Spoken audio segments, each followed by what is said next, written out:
For the first time since his parents were shot to death, a teenager from Florida appears in court. We understand that there has been a 2-count indictment.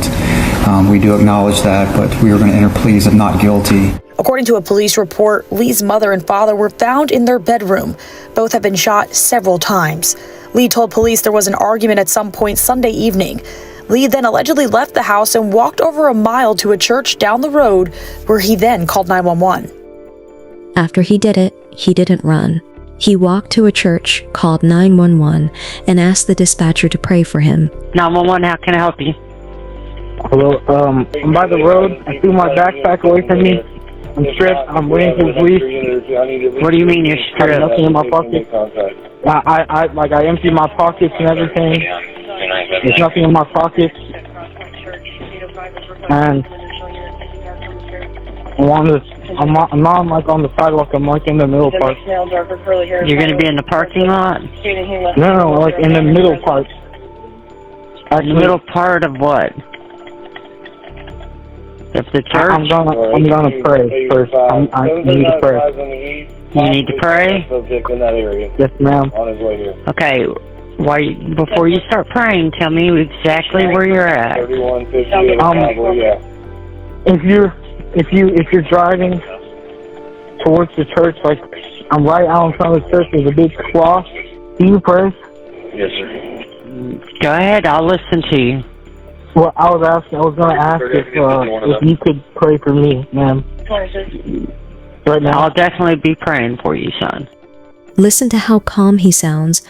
14-year-old Trevor Lee had just ended both his parents' lives, but he told the dispatcher he'd emptied his pockets, thrown away his backpack, made sure police wouldn't see him as a threat. This wasn't panic. He knew exactly what he was doing. So was this really a troubled teen who snapped during an argument?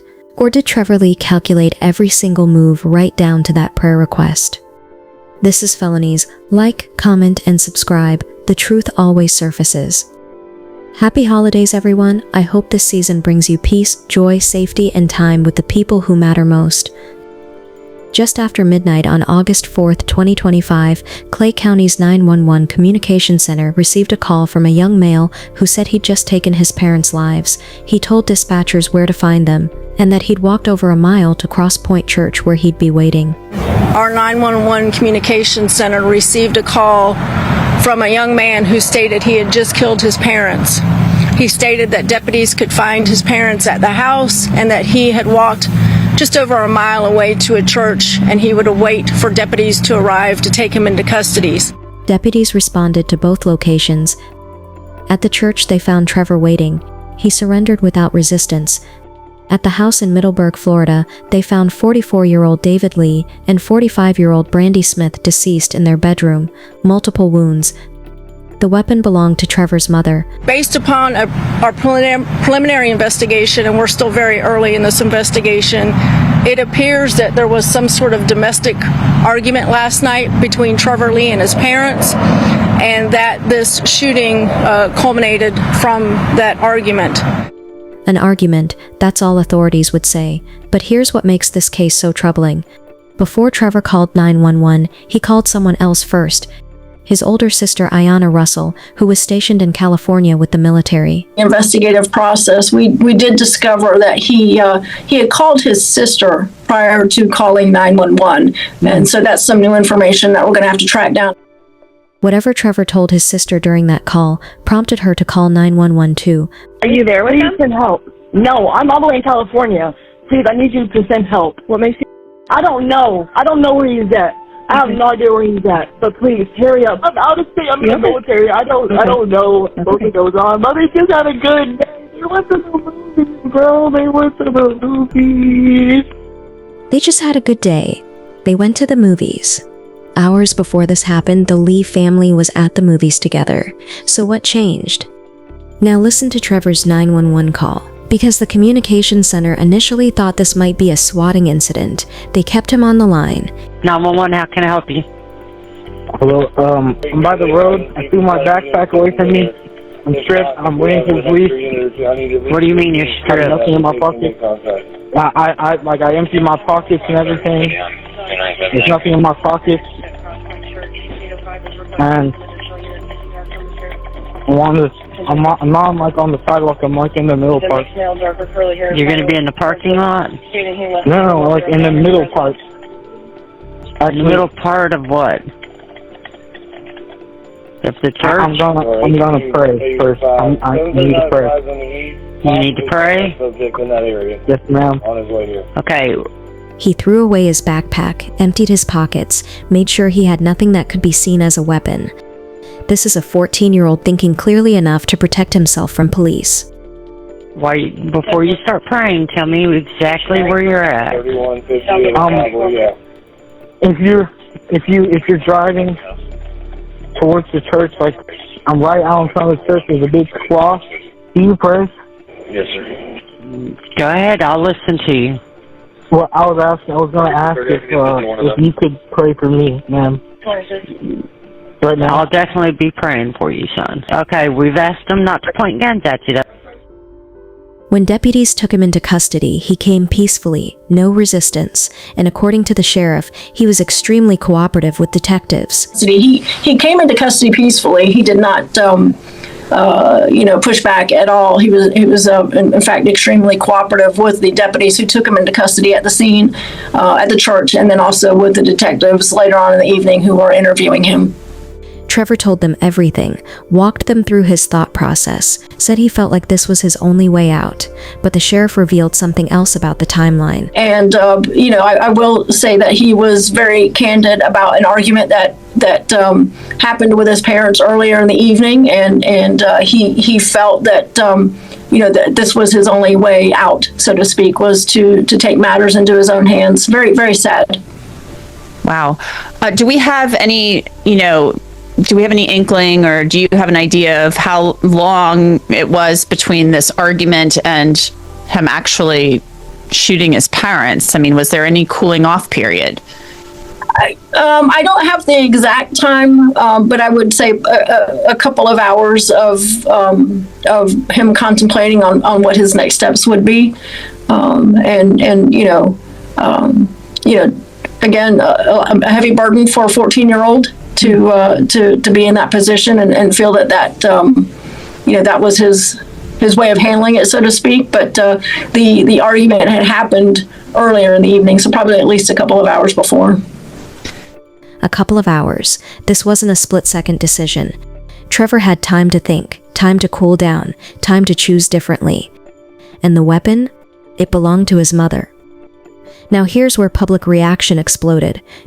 Just hours after losing both her parents, Trevor's sister Ayanna agreed to an interview, and what she said ignited a firestorm. Ayanna Russell is now without both of her parents. I wish I can go back and thank her one last time.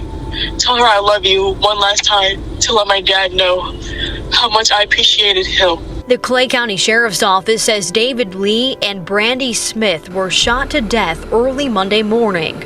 And their son, 14-year-old Trevor Lee, is charged with the killing. I'm shocked, honestly. I'm taking a mental loss for words that this has happened. Deputies say there was an argument last night between Trevor and his parents that led up to the shooting. And after the murder, Lee walked to a nearby church and turned himself over to deputies. Russell says when she lived at home, their family dynamic was normal. We joked around with each other. We played a lot. We played video games with each other. We went to the movies. We were like your regular family. No issues at all whatsoever. And she says her brother was a good kid. He's a bright young man.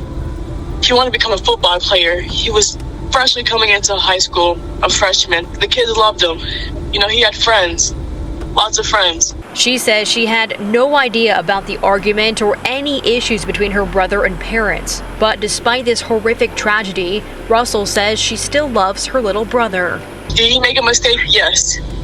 He made a big mistake, a huge one. My little brother, he is not a monster. He is not a monster. He made a mistake. Thousands of comments poured in online, most of them furious. A mistake is putting too much sugar in your coffee, not taking 2 lives. She's just as disturbed as he is. There are no mistakes when a person can't get back their life. But here's the problem with the normal family narrative, because in 2019, when Trevor was just 8 years old, his mother Brandy posted this on Facebook. "This little boy gives me pure hell. Everything I did to my parents, I'm getting it back. Times 10. Y'all keep us lifted in prayer. In another post, she said he was always fighting. So which story is true? Trevor's best friend, Kyrie Bean, also spoke out. Kyrie Beeman says he was at this house nearly every week and considered the Lee family as his own. He says he and Trevor played football together, and just this past Friday, Trevor and his dad, David Lee, gave him a ride to and from practice. And now Kyrie is still trying to separate the friend he grew up with from the crime he's accused of. I just didn't think it was real. Kyrie Beeman, now standing outside of a home he once considered a second home, still trying to process the unthinkable. The Clay County Sheriff says a 14-year-old boy called 911 saying he had just killed his parents, then walked to a nearby church to wait for deputies. That teen was Trevor Lee, Kyrie Beeman's best friend. He was funny, charismatic. He always brought good energy, good vibes, and he was probably one of the best people I knew. Kyrie says he and Trevor had been friends since elementary school, and they spoke on the phone just after midnight. He told me that he loved me, and he told me that he was just calling to tell me good night. Now Kyrie is asking the community not to judge his friend by this one moment alone. The Trevor that did this, I don't know that Trevor. And the Trevor that I knew and all of our friends knew, I will continue to be friends with him. And I pray that the Trevor that did this died last night. The Trevor that did this, I don't know that Trevor. A family member, James Lewis, Brandy's cousin, echoed the same confusion. Guess I never know what caused him to do that, because, like I say, he had good parents. So for him to, do that, we don't know what. Good parents, normal family, no red flags. But there's another piece to this story. Since 2021, Clay County deputies had been called to the Lee family home 5 times. March 2021, a call about someone threatening to harm themselves. Deputies stayed for 49 minutes. July 2022, a woman called 911 just before 5:30 a.m. saying a male was holding her against her will. When deputies arrived, she told them to leave. The notes say the male was withholding her military ID because he didn't want her going to the naval base.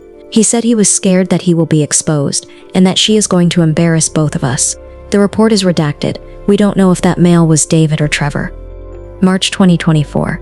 2 calls for medical issues, both canceled or not dispatched. April 2024. A deputy initiated a follow-up investigation. What that was about remains unknown.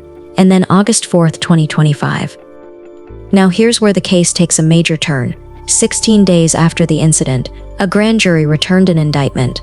The charges were upgraded from 2nd degree to 1st degree.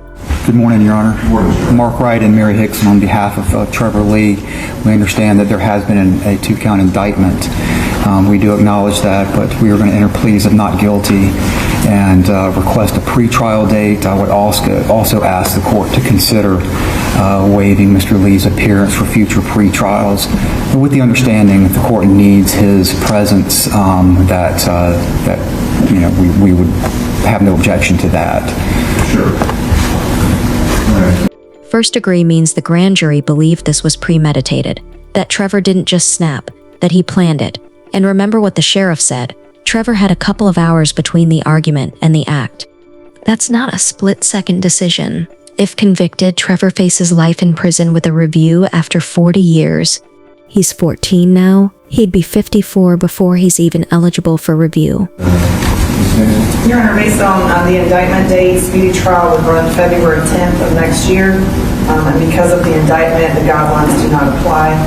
The state also filed 2 motions to compel, one for DNA and one for fingerprints. Those have been discussed with the Public Defender's Office. I don't believe they have an objection.